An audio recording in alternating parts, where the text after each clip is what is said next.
骨味だけど豚骨を使ってないっていうね、画期的なものでした。ちゃんとねメモ取って、ことあるごとに動画ずっと撮られましたけどねはい、皆さんこんにちは。いつも倉本ゼミをご視聴いただきありがとうございます。続きで、メキシコの旅の模様をお届けしたいと思います。重複しますけどね、今回ねメキシコからお話しいただいて、メキシコに飛びました2回目です。メキシコではね、あんまり美味しいラーメンがなかったんですね。僕の方で、日本から送るっていうことができれば使いたいっていう方がいらっしゃるんで、ぜひっていうことで僕の方で手配させていただいて、それをきっかけにですね、メキシコにもしラーメンっていうもの文化を広げて取引先が増えるならっていうところで、メキシコの方に何度か行かせていただいてます。ある会社の方からいろんなねメキシコ内のお寿司屋さんだとか和食屋さんですね、和食屋さんの方の高級なところからねちょっとご紹介いただいて、そちらの方で食会を重ねてオーナーさんに食べていただいてね、もし気に入っていただければ僕の麺とスープを使っていただけるっていうところで活動してます。ラーメンの文化っていうのがねもっと世界にね広まればと思ってやってます。すごくね美味しいって言っていただけるんで、僕もなんかやってて楽しいですね。真面目な方ばっかりなんで、すごくメキシコっていいとこだなと思ってます。メキシコ治安悪いんじゃないのっていろいろ言う方いらっしゃるんですけど、僕は全然そんなことないですね。すごくあったかい人たちで、なんかすごいフレンドリーで、僕はやりやすい人たちですね。はい。今後はねまた何度か行くようになると思うんですけども、僕の楽しみな仕事の一つになりましたね。他の海外もねこれを機にいろんなとこ行ければいいなと思っております。とりあえずね観光地からなんですけども見ていただけたらと思います。この動画をご覧いただきありがとうございます。ラーメンをね始める方の8ステップ用意してますんで、ぜひ興味のある方は概要欄の LINE 公式からお受け取りください。メキシコってね実はピラミッドがあって、なんか世界でも2番目に大きいピラミッドがメキシコにあるんですね。僕メキシコにピラミッドがあるって全然分かんなくて、想像もつかなくて、あそうなんですかっていうところで、ぜひ時間があれば見たいって言ってちょっと無理やりスケジュールで行っていただいてピラミッド観光もしてきました。はい、もうピラミッドなんてねエジプトとかあっち行かない限りなかなか見れないと思うんで、メキシコであるんなら見させてくださいっていうところで行ってきましたね。めちゃくちゃ広いところでね、平原のところにねポツンとちょっとあってね、多分皆さんが想像するものとはちょっと違うのかもしれませんけども、でもピラミッドでした。やっぱ観光客たくさんいましたね。この奥のねちょっとポコンとしてるのがピラミッドなんですけどね、あそこまでちょっと歩っていくんですけど、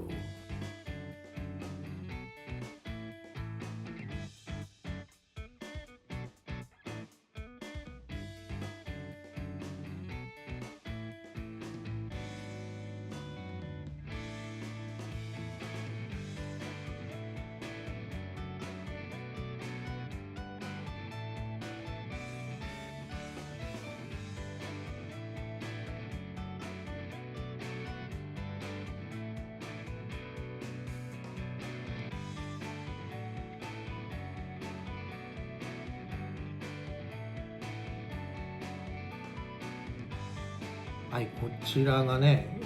2番目に大きいと言われているピラミッドですね。大きさ感分かりますかね。これやっぱなかなか映像じゃ分かりにくいですよねこの壁画がねなんかねその当時出てきた壁画で古いものらしいです。当たり前ですけどね。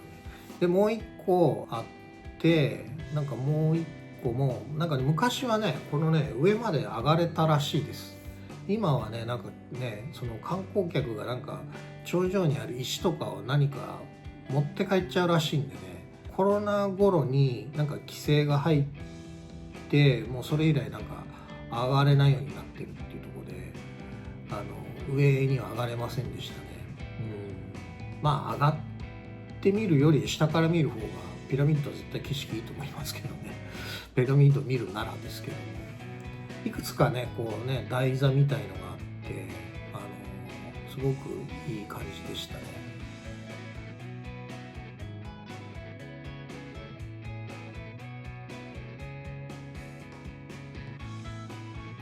でね、このピラミッドのねそばにね、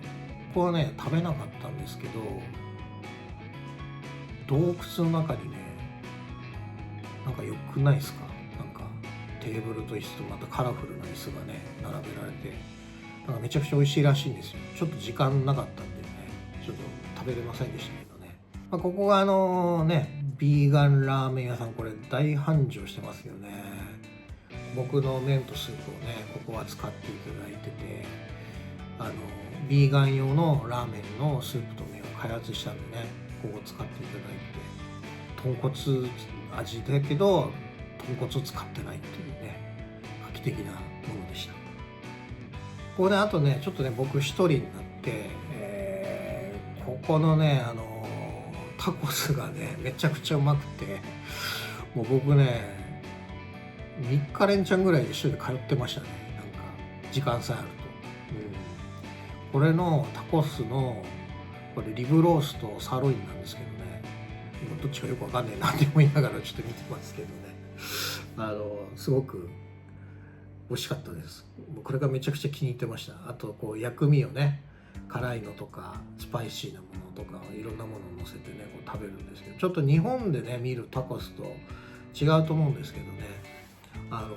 このねメキシコのタコスねめちゃくちゃうまいですよ。これ日本に入ってこないのかな、入ってきてほしいですけどね。あとねこのジュースがね、僕スプライトって頼んだんだけどなんかよくわかんないジュースが来てスプライトの甘いやつでしたね。ちょっと僕知らないんでまあいいや、通じなかったんだなと思いながら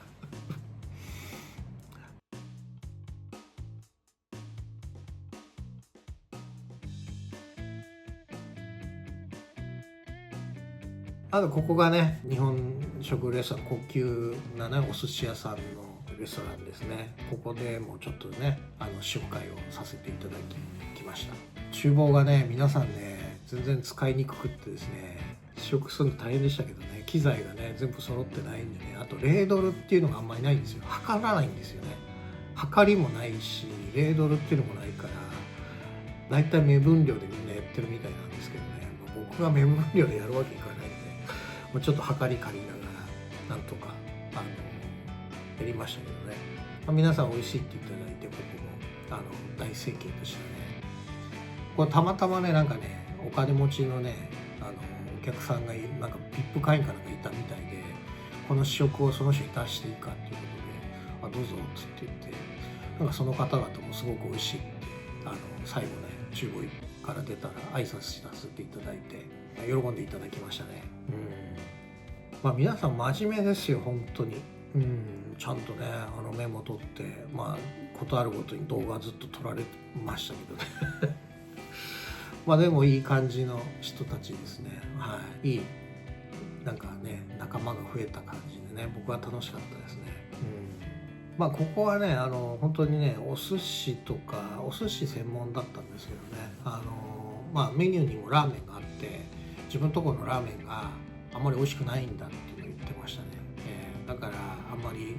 そんな本気になってやってないっていうところがあって、これならやれるねっていうところでやっていただけるようですね。これねこう見るっていうところなんですよね。店名がねめちゃくちゃお金かかってる高級なところですね。試食会終わってうちのぜひ寿司を食べてけってね、すごいご馳走してくれて、オーナーさんがもう日本で食べてるのと変わんないレベル、どっちかって言ったらもっとそれよりなんか個性的ですごいなんだろう、なんか日本より進化してる気がします。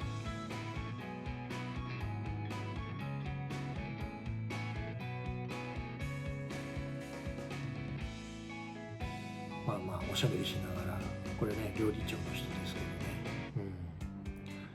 これねテキーラのカクテルなんですけどね、聞きましたね僕これめちゃくちゃこの日あと酔いましたでもね美味しいカクテルでしたね。ちょっとねもう酔ったんで早く部屋帰ってちょっと一休みして、ちょっとホテルのねラウンジがね使える部屋だったんで、そちらでちょっとした軽食をねやってるって聞いたんで、ちょっとそこも撮ってみました。ここねすごくねやっぱね、ホテルっていうのもありますけどね、サービスも良くて安心できるところでしたね。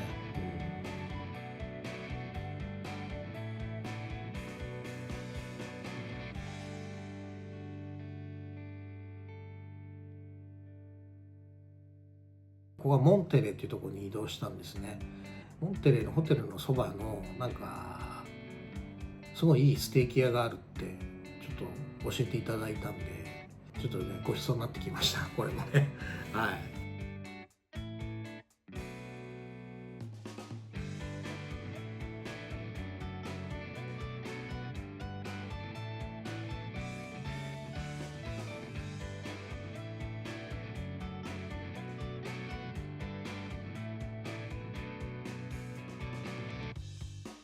とってもいい大きいね綺麗なところですね。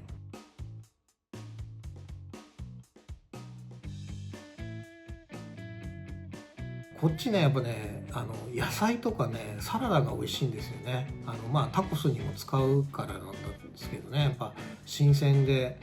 もなかなかねちょっとサラダとして食べるところがねなくてね、ここのサラダめちゃくちゃ美味しかったです。あとこの肉がねすごいですよね。このね分厚さのこのボリュームでめちゃくちゃ美味しかったです。僕ウルフギャングより美味しいんじゃないかなと思うぐらいなお肉でした。おじさんが食べてるシーンなんかね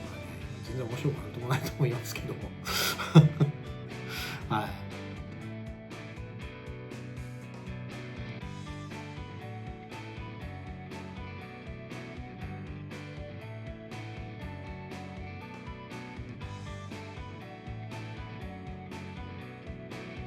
ヤギがなんかをね吊るしてるんですよね。それが名物料理らしくて、ちょっとそれは僕もさすがにステーキの方にしましたけどもっていう感じでメキシコの状況でしたね。僕はねすごく楽しい旅をさせていただいてます。ラーメン文化がねいろんなところに広まればなと思ってます。今回ねメキシコシティ、グアダラハラ、モンテレー、レオン、メキシコのねこう大きな都市を回らせていただきました。移動時間も長いんですけどね、何軒か回らせていただいて、ラーメンっていうものをね少しでも知ってもらえればと思ってます。またねラーメンのイベントもやってみたいっていうお店も出てきてるんで、また行った時は皆さんにまたご報告したいと思ってます。ということでね、是非ラーメンに